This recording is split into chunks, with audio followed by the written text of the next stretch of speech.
Hello and welcome to Camp Xbox, where we talk about everything Xbox from the original to the Series X. And today we are talking about an original Xbox game, Star Wars Jedi Starfighter. This game was released in 2002 for both the PS2 and Xbox, and is actually a sequel to Star Wars Starfighter, where the twist on this one is you can use your Jedi powers as you fly.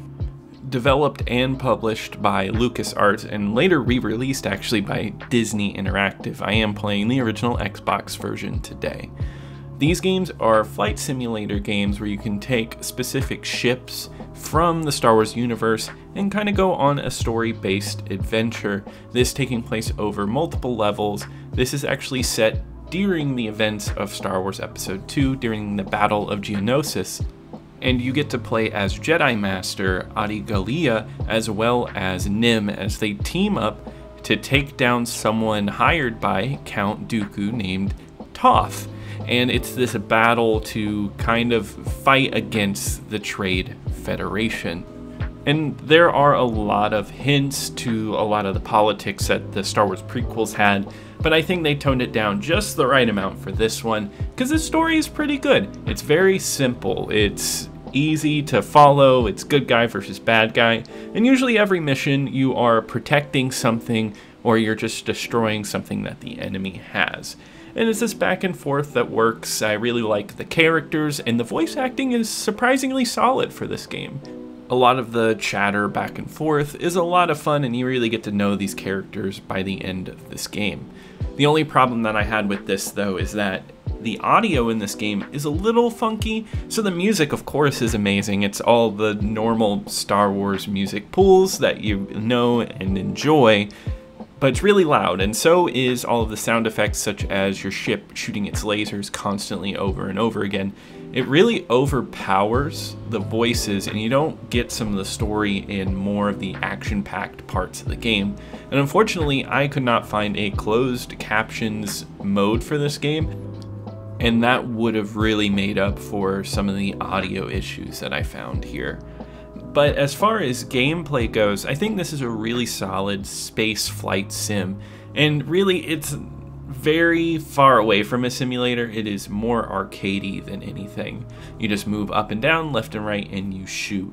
The main thing that this one adds is that you can control your squad mates to go to a certain target to protect it or attack it, and you also have Jedi powers, so you can actually force shock certain ships, or if you want to put a shield on yourself, you can do that. And I think the simplicity of this space combat really helps it, especially for me. I have a big issue really getting in the flight sims the more complicated they get. It's really tough, and in this one, it's arcadey. You just fly around in space and you shoot, and sometimes you're down on the planet level and you kill things and you protect things. It's as simple as it can get, and I actually found it really engaging. Every level takes about 10 to 12 minutes. You run through it and then you go to the next one and you know what you're gonna get. I can really appreciate that, and I actually think this is one of the better flight sims or space flight sims that I've played.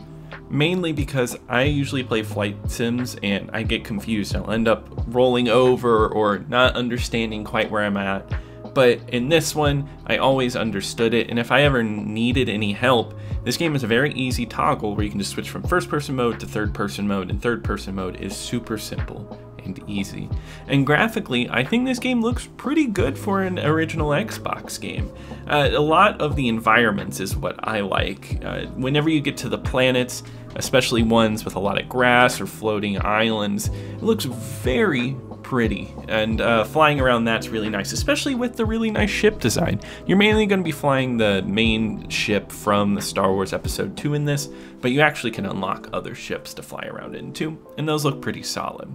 The only time graphically where I was really appalled by it is the cutscenes. I do think they tried their best, but some of these character models and their lip sync, they just look a little funky, but the cutscenes are few and far between, so you're not really going to see a whole lot of that.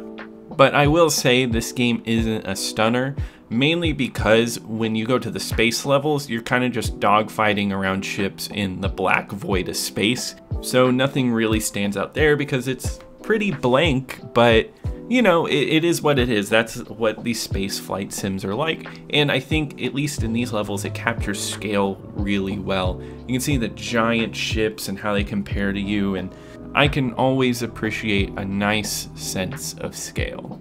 As far as replayability goes, I actually was surprised how replayable this one was.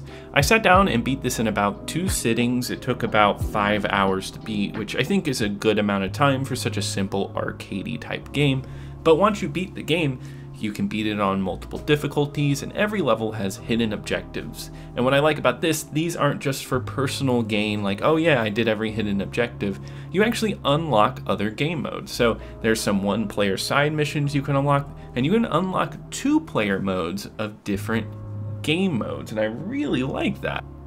So it gives you more reason to want to play and come back, and it even has bonus things like just making of videos, which I always appreciate getting. And actually one thing you can unlock is an Xbox exclusive, and that's a Coruscant level. That's a 2-player mode where one person gets to play as Jango Fett, which I know was really cool whenever Star Wars Episode 2 was coming out. And I'm actually rather surprised just how much I like this experience. You know, at just 5 to 6 hours long, it's a fun arcade space game, and I think it's one worth going back to, especially if you like Star Wars or if you just like space shooters. You're gonna get a lot out of this one, and I recommend it. And on my ranked list, it actually is gonna go kind of high. It does not enter my top 10. It is gonna go in at number 12. It's going to be right under Tony Hawk Pro Skater 4, because I do think Tony Hawk Pro Skater 4 has a lot more replayability, and I do think it's a bit better than The Hobbit, just because I have no desire to really go back to The Hobbit. But if you enjoyed this review, be sure to leave a like and subscribe to the channel. Also leave a comment below if you have any memories with Star Wars Jedi Starfighter. But I'll see you here next time at Camp Xbox.